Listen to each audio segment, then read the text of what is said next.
And as we learn more about the Chinese spy craft, there is widespread agreement on the need to stop any future incursions by China. Senior congressional correspondent Chad Pergram is live on Capitol Hill, and I know it was a very busy week on Capitol Hill, Chad, and the spy craft, that has added a whole other level of interest. And possibly, I want to get your take, is there some bipartisan concern here? Absolutely. They're concerned about what the Chinese were doing here. The Chinese were certainly dialed in. They were listening in. American officials believe the spy balloon was tuned in to U.S. conversations. But President Biden is downplaying the entire episode.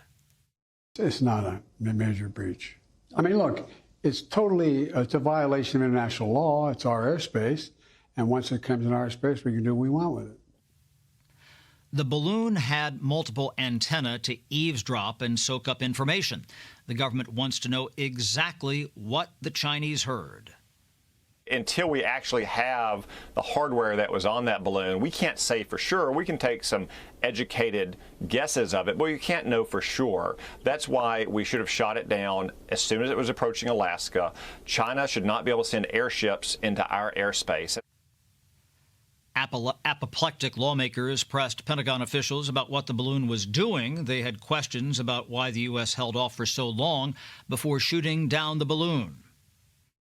You can just say yes or no. Sir, you don't need to get into specifics. Just, did we know what they're trying to collect? Yes or no? yes, sir. We understand that this is a broader part of a broader suite of operations that China is undertaking. So we knew what they were looking for. Sir, I think we should talk about this more explicitly in the classified session.